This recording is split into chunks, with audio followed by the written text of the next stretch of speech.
Hello అండి. ఎలా ఉన్నారండి అందరూ? బాగున్నారా? మీరంతా బాగుండాలని మనస్ఫూర్తిగా దేవుడిని కోరుకుంటున్నాను.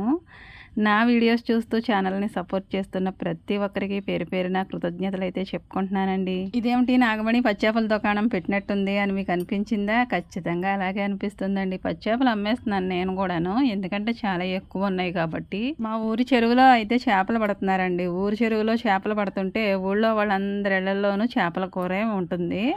ఇక నేను కూడా చేపలు తీసుకురమ్మని చెప్పానండి. మొన్న నాగమణి వాళ్ళ ఆయన ఏది తెచ్చినా గానీ ఎక్కువే తీసుకొస్తారండి. చూసారు కదూ! చేపలైతే నేను 4 అయితే సరిపోతాయి మనకంటే ఇన్ని తీసుకొచ్చారు.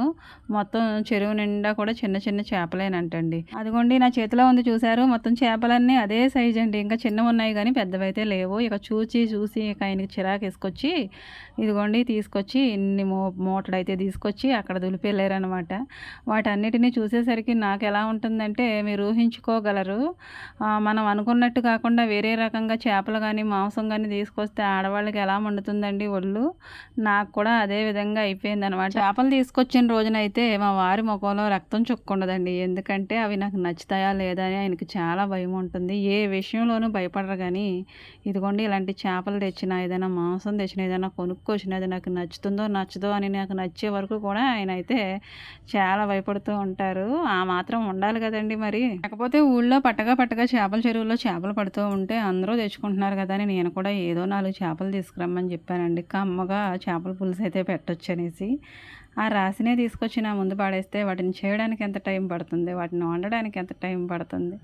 అన్ని చేపలని ఎవరు తింటారు చెప్పండి? మనకి ఎక్కువైపోతాయి కదా! మరి ఏం చేద్దాం? ఇక వాటిని శుభ్రంగా బాగు చేసేసి సగమేమో కూరొండి, సగమేమో ఫ్రై చేద్దాం అనేసి ఇక వదిన నేను ఇలా చేపలైతే బాగు చేసేసుకుంటున్నాము. నేను మామూలుగా చేపల కూర ఎప్పుడు వండినా కానండి అవి బాగు చేయడాలు, కట్ చేయడాలు, కడగడాలు అలాంటివి ఏమీ చూపించను. కడగడం చూపించను, అలాగే కొయ్యడం కూడా చూపించనండి. వాటి పులుసులు తీయడం ఏ వీడియోలన్నా చూపించానో లేదో కూడా నాకు అంతగా తెలియదు, గుర్తులేదు. కానీ నేను మ్యాక్సిమం చేపను కట్ చేసేటప్పుడైతే అస్సలు చూపించను. చేపనే కాదండి ఇక చికెన్ అలాంటివి కట్ చేసినా కానీ నేను ఎప్పుడూ వీడియోలో చూపించలేదు. ఎందుకంటే వీడియోస్ అందరూ చూస్తూ ఉంటారు కదండీ! కొంతమందికేమో నచ్చదు. ఇలా నేను చేపల కూర వండిన ప్రతి వీడియోలో కూడా ఈ మాట అయితే ఉంటుంది. అందుకని నేను ఎప్పుడూ చూపించలేదు గానండి. ఇప్పుడు చూపించవలసొచ్చింది. ఎందుకంటారా? మా వారు చేసిన పనికండి. మరి అన్ని చేపలు రాశిగా తీసుకొచ్చి అక్కడ పోసినప్పుడు మీకు చూపించకుండా ఉండగలనా అండి? ఇక చూపించిన తర్వాత వాటిని ఎంత కష్టపడి కట్ చేసామో, బాగు చేసామో మీకు తెలియాలి కదా! కట్ చేయడం అంటే స్కిప్ చేసేసాను. ఇక వాటినైతే శుభ్రంగా బాగు చేస్తున్నాననమాట. ఆ చాకుతోటి మొత్తం పులుసంతా కూడా చాలా ఈజీగా వదిలిపోద్దండి. ఎవరికైనా చేపలు బాగు చేసుకోవడం తెలియకపోతే చాకు ఒకటి తీసుకొని దాంతోటి ఆ పులుసులన్నీ కూడా చకా చెక్కేయొచ్చండి. మాంసానికి ఎలాంటి డ్యామేజ్ కూడా అవ్వదు. చేతులకైతే కాస్తంత బూడిదో లేదంటే గుల్ల ముగ్గు ఉంటుంది చూడండి, ముగ్గేసుకుంటాం దాంతోనో అలా చేతులకి అప్లై చేసుకొని దాన్ని అలా పట్టుకుంటే జారకుండా ఉంటుంది చేప. ఇప్పుడు పులుసంతా తీసేయడం చాలా ఈజీగా అవుతుంది. తర్వాత వాటన్నింటిని నీట్‌గా కడిగేసుకొని, ఆ తర్వాత కట్ చేసుకొని దానిలో ఉన్న వేస్ట్ అంతా తీసేసుకొని చేపలనైతే ఫ్రెష్‌గా కడిగి ఎన్ని సార్లు కడిగానంటే అన్ని సార్లు కడిగానండి. ఇంకా లాస్ట్‌లో అయితే కొద్దిగా పసుపు, ఉప్పు అలాగే నిమ్మకాయకు చెక్క లేదంటే పెరుగైనా పర్వాలేదండి. వాటిని వేసుకొని ఇంకొకసారి దాన్ని శుభ్రంగా తిప్పేసి ఆ తర్వాత వాటిని చక్కగా వేరే చిల్లులో ఉన్న గిన్నెలోకి అయితే తీసేసుకొని పక్కకు పెట్టేసుకున్నాను. అందులో ఏమైనా నీళ్లుంటే అవి కూడా కిందకి దిగిపోతాయి. ఈలోపు అయితే ఉల్లిపాయ అయితే పేస్ట్ పట్టుకుంటాను నేను. మనకి కావాల్సినంత క్వాంటిటీలో ఉల్లిపాయలు అయితే తీసుకుని పచ్చిమిరపకాయలు కూడా తీసుకుని పచ్చిమిరపకాయలు అయితే ముక్కలుగా కట్ చేసుకున్నాను. కానీ ఈ ఉల్లిపాయలని మాత్రం ఎప్పుడు చేపల కూర వండినా కానీ నేను ఇలా మిక్సీ అయితే పట్టేసుకుని పేస్ట్‌లా చేసేసుకుంటాను. మొత్తం మెత్తగా కాకుండా కొంచెం అటు ఇటుగా ఉండేలాగా బరగ్గా చేసుకోవచ్చు. ఇంకా కూరకు సరిపడా నూనె వేసుకున్నది కాగిన తర్వాత ఉల్లిపాయలు వేయించుకుంటున్నాను. ఒక పక్కనేమో వదిన మసాలా అయితే రెడీ చేస్తుందండి. అల్లము అయితే వెయ్యను, వెల్లుల్లి పేస్టు ఇంకా మసాలా అయితే చేస్తుంది. ఇంకా నేనైతే కూర వండుతున్నానండి. ఆ ఉల్లిపాయ పేస్ట్ అంతా శుభ్రంగా ఏగిపోయిన తర్వాత ఈ చేప ముక్కలన్నీ కూడా అందులో వేసేసుకోవాలి ఆ ఉల్లిపాయ ముక్కల్లో. నేను చాలా సార్లు చేపల కూర వండాను కదండి, ఇన్ని ముక్కలు వేసి అయితే ఎప్పుడూ వండలేదు. తగు మాత్రంగా వండుకుంటాము, మరీ ఎక్కువైతే వేసుకోము. ఇవైతే చిన్న చిన్న చేపలు కాబట్టి చాలా ఎక్కువ తలకాయలు, ఎక్కువ తోకలు, ఎక్కువ ముక్కలు ఉన్నట్టు కనిపిస్తుంది. ఇక నేను కావాల్సినన్ని అయితే తీసుకున్నాను. ఇవి కూడా ఖర్చు అవుతుందో లేదో తెలియదు. ఇక వండుకోవాలి కదండీ! మరి ఏం చేసుకుంటాం. ఇంక చేప ముక్కలు వేసిన తర్వాత దాన్ని అటు ఇటు జాగ్రత్తగా అయితే తిప్పుతాను. మొత్తానికైతే తిప్పనండి. పెద్ద ముక్కలైతే అసలే తిప్పలేము. అలా వేసేసి జస్ట్ అలా ఉప్పు, కారం సరిపడా వేసేసుకుని, కొద్దిగా పసుపు కూడా వేసేసుకుని, ఆ కారం వేసిన తర్వాత ఏదో అలా అలా అనిపించాను. కానీ నాకైతే మళ్ళీ అవి చితికిపోతాయేమో అని భయం వేసేసి నీళ్ళైతే పోసేసుకుంటున్నాను. ఆ ముక్కలు మునిగేంత వరకు కూడా. నీళ్లు పోసిన తర్వాత అదంతా కలిసే వరకు అటు ఇటు జాగ్రత్తగా అయితే తిప్పేసుకుని దానిపైన అయితే మూత పెట్టేసుకున్నాను. ఇంకా కొద్దిగా ముక్కలైతే ఉంచేసానండి వీటిని ఫ్రై చేద్దామని. ఈ కూర అయ్యే లోపు అయితే నాకు ఫ్రై ఇప్పుడప్పుడే అవ్వదనేసి వాటిని ఫ్రిడ్జ్లో అయితే పెట్టేస్తానండి. సాయంత్రం చేస్తాను. ఇప్పుడైతే కూర సంగతి అయితే చూస్తున్నాను. చింతపండు నానబెట్టి అలా వేడెక్కే గిన్నె మీద పెట్టామనుకోండి వెంటనే నానిపోతుందనమాట. ఇంకా మసాలా పట్టడం కూడా అయిపోయింది. పక్కన పెట్టేసుకున్నాను అన్నీని. చాలామంది చేపల కూర వండేటప్పుడు పొయ్యి మీద పెట్టగానే చింతపండు రసం అయితే వేసేస్తారండి. అలా వేస్తే కూర అంతా కూడా పులుపు వచ్చేస్తుంది. చేపల టేస్ట్ అయితే మిస్ అవుతామండి. నాకు అలా నచ్చదు. ఇక నేనైతే 2-3 పొంగులు అంటే సగానికి సగం ఉడికిపోయేంత వరకు కూడా చింతపండు రసం అనేది వెయ్యనండి. ఇక మొత్తం కూడా ఉడికిపోయింది అనుకున్న తర్వాతే నేను ఈ చింతపండు రసం అయితే వేస్తాను. అలా వేసుకుంటే ఈ చింతపండు టేస్ట్ అనేది మొత్తం చేపలను అయితే డామినేట్ చేయదు. పులుపు తగినంత వేస్తాను. మరీ ఎక్కువ చింతపండు కూడా తీసుకోనండి. మరీ పుల్లగా అయిపోతే బాగోదు. మనకి చేపల టేస్ట్ అనేది మంచిగా ఉండాలంటే ఈ చింతపండు రసం అనేది తగినంత వేసుకోవాలి. మరీ ఎక్కువ వేయకూడదు. ముక్క చితికిపోతుందేమో, అది వేరు అయిపోతుందేమో అనేసి చాలామంది కూర పొయ్యి మీద పెట్టగానే ఈ రసం అయితే పోసేస్తారు, చింతపండు రసము. అలా పోసుకోవడం వల్ల అది పులుపు వస్తుంది తప్పించి ఏమీ ఉపయోగం ఉండదండి. నాకైతే అలా అనిపిస్తుంది. నేను అందుకనే కూర సగం పైనే ఉడికిన తర్వాత ఈ చింతపండు రసం వేస్తాను. చింతపండు రసం వేసేటప్పుడు నాకు ఎంత క్వాంటిటీలో పులుసు కావాలో అంత అయితే నేను ఈ చింతపండు రసం ద్వారా నీళ్ళు అయితే పోసేస్తాను. ఆ తర్వాత దాన్ని మరిగించేస్తానండి సగం పైన. ఇంకా కొంచెం చిక్కగా గ్రేవీలా ఉండే వరకు కూడా మరిగించేస్తాను.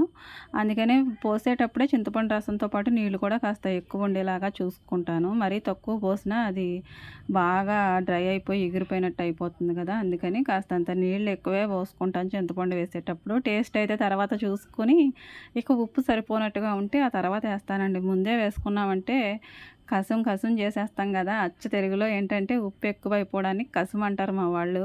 కూరలో ఉప్పు తక్కువైనా పర్వాలేదు కానండి, ఎక్కువైందంటే అస్సలు సహించలేరనమాట. అందుకనే వండేటప్పుడే కాస్తంత చూసి తగ్గించి వేస్తాను. తక్కువైతే తర్వాత కలుపుకోవచ్చు. ఎక్కువైతే మనం తీయలేం కదండి, అందుకని ఉప్పు చూసేసుకోవాలి. డైలీ వండే కూరలకే భయపడుతూ ఉంటానండి ఒక్కోసారి అయితే. ఇలా ఎక్కువ మొత్తంలో కూర వండుతూ ఉంటే ఆ టెన్షన్ అనేది చాలా ఎక్కువగానే ఉంటుంది. కూర ఎలా వస్తుందో ఏంటని. చింతపండు రసం వేసేసిన తర్వాత చాలాసేపు అయితే పులుసు మరిగించేస్తాను. చేపల కూర వండేటప్పుడు అయితే ఎప్పుడు కూడా పొయ్యి హై ఫ్లేమ్లోనే ఉంచుకోవాలండి. అది కట్టెల పొయ్యి మీద వండినా, గ్యాస్ మీద వండినా కానీ మంట చాలా ఎక్కువగానే తగలాలి. తక్కువగా సిమ్లో పెట్టుకొని ఉడికిస్తే అది ముక్క అయితే చిమిడిపోతుంది కదండి. అందుకని ఫాస్ట్గానే ఉడికిపోవాలంటే చేపల కూర హైలోనే పెట్టి ఉడికించేయాలి. ఇంకా నాకు కావాల్సిన క్వాంటిటీలోకి పులుసు దగ్గర పడిన తర్వాతే నేను మసాలా అనేది వేస్తాను. ఆ తర్వాత కొత్తిమీర కూడా ఉందండి, అది కూడా వేసేసి అలా ఒక తిప్పైతే తిప్పేసాను అటు ఇటును, ముక్కలు చితకకుండా మొత్తం కూడా అంతా కలిసే వరకును. చేపల కూర ఎక్కువగా తిప్పినా కానీ ముక్కలన్నీ చితికిపోతాయి కదండి. కాస్తంత జాగ్రత్తగా చూసి తిప్పుకోవాలి మసాలా పట్టేలాగా. టేస్ట్ అయితే చూడకుండానే తెలిసిపోతుందండి చాలా చాలా బాగుంటుందని. నేను వండిన కూర కాబట్టి నాకు అలా అనిపిస్తుందని మీకు అనిపించవచ్చు, కానీ టేస్ట్ అయితే చాలా బాగుంది. కూర అయితే నేను మరీ పులుసులా కాకుండా, మరీ చిక్కగా కాకుండా, కొంచెం అటు ఇటు ఉండేలాగా, మంచి జ్యూసీలా ఉండేలాగా ముక్క వేసుకొని తింటూ ఉంటే పులుసు కమ్మగా నోట్లోకి వెళ్ళిపోవాలన్నమాట. ఆ విధంగా వండానండి. సూపర్గా ఉందన్నారు టేస్ట్ అయితే. నేను కూడా తిన్నాను, నాకు కూడా నచ్చేసిందండి. ఇక తర్వాత ఈ చేప ముక్కలు అయితే ఫ్రిడ్జ్లో పెట్టి ఉంచాను కదండి. ఇక సాయంత్రం నుంచి అయితే దీన్ని ఫ్రై చేద్దామని ఫ్రిడ్జ్లో నుంచి బయటకైతే తీసుకొచ్చి దాంట్లో ఒక టేస్ట్కి కావాల్సిన సాల్ట్, అలాగే మనం చూడడానికి సరిపడా కన్నులకు విందు చేసే విధంగా ఉండాలి కదండి కారము, ఆ విధంగా కారం వేసాను. కొద్దిగా పసుపు కూడా వేసేసి అల్లం వెల్లుల్లి పేస్ట్ అయితే వేస్తున్నానండి. అల్లం అనేది నేను చేపల కూరలో వెయ్యను, కానీ ఇది ఫ్రై కదండి, అందుకని అల్లం అయితే వేస్తున్నాను కొద్దిగా. ఇవి వేసేసి ముక్కలకి పట్టేలా అయితే కలిపేసుకోవాలి మొత్తం. నేను చేపల ఫ్రై అయితే అంత నాకు చేయి తిరిగిందేమీ కాదు. నాకు అంతంత మాత్రమే తెలుసు. నాకు ఎలా వచ్చో అలాగే చేస్తున్నానండి ఈ ఫ్రై కూడా. ఇలా ముందు ఇవి కలిపేసి మొత్తం ముక్కలన్నిటికీ పట్టే విధంగా చేసుకొని వీటిని ఒక అరగంట అయితే అలా పక్కన పెడతాను. ఈలోపు అయితే నా దగ్గర ఈ చేపల్లో నుంచి అయితే ఈ జన కూడా వచ్చిందండి. ఒక్కొక్క చేపలోనైతే ఈ జన ఉంది. దీన్ని కూడా శుభ్రంగా కడిగేసుకుని దీన్ని ఫ్రిడ్జ్‌లో పెట్టుకున్నాను. పసుపు కూడా వేసి కడిగానండి. మరి నీసు వాసన వస్తుంది కదా! నిమ్మరసం, పసుపు కూడా వేసి కడిగాను. ఇక దీన్ని ముందు ఫ్రై చేసేసి ఆ తర్వాత చేప ముక్కలు చేద్దామని నూనె అయితే కాగనిచ్చేసి ఈ చేప జన అంతా కూడా అందులో వేసాను. జన అంటే చాలామందికి తెలియకపోవచ్చు. తినని వాళ్ళకి తెలియదు కదండీ! చేప గుడ్లని చేప జన అంటారు. ఇది అందులో వేసిన తర్వాత చక్కగా గట్టి గట్టిగా అయితే ఈ గుడ్లన్నీ విడిపోతాయి. ఇది తినడానికి చాలా టేస్టీగా ఉంటుందండి. చిన్నపిల్లలకి చాలా ఇష్టంగా తింటారు. ఎందుకంటే దీంట్లో మసాలాలు, కారాలు అలాంటివి ఏమీ ఎక్కువ వెయ్యం కాబట్టి అందరికీ నచ్చుతుంది, పెద్దవాళ్ళకి, పిల్లలకి. నూనెలో అయితే ఇలా నీచు వాసన పోయేంత వరకు కూడా వేయించేసుకోవాలి, రెడ్డిష్ కలర్‌లోకి వచ్చే వరకు. దీనిలో కూడా అల్లం వెల్లుల్లి పేస్ట్ కొద్దిగా అయితే వేసానండి. ఈ పచ్చివాసన అంతా పోయి నీసు వాసన పోయిన తర్వాత ఉప్పు, కారము అలాగే సాల్ట్ కూడా మనకు తగినంత వేసుకొని ఈ కారం వేసిన తర్వాత అది మొత్తం దానికి పట్టేలా తిప్పేసుకుని ఒక 10 నిమిషాలు అయితే ఉంచుకోవాలి అలాగా. ఆ తర్వాత మసాలా అయితే కొంచెం వేసుకుంటున్నానండి. చేపగుడ్లు ఎలాగో తక్కువే ఉన్నాయి కాబట్టి మసాలా కూడా ఏమంత ఎక్కువేమీ పట్టలేదు, తక్కువే వేసాను. ఇది నీసు వాసన రాకుండా మొత్తం శుభ్రంగా వేయించేసుకుని ఈ మసాలా కూడా వేసేసుకుని దీన్ని కూడా ఒక 10 నిమిషాలు అయితే దాంట్లో కలిసే వరకు ఉంచేసుకుని దించేసుకోవడమేనండి. ఇలా చేసుకుంటే పిల్లలు అప్పటికప్పుడు ఈజీగా అయిపోతుంది. పిల్లలు కూడా చాలా ఇష్టంగా తింటారు. మరి చేపలో నుంచి వచ్చిన గుడ్లను మనం ఏం చేస్తామండి?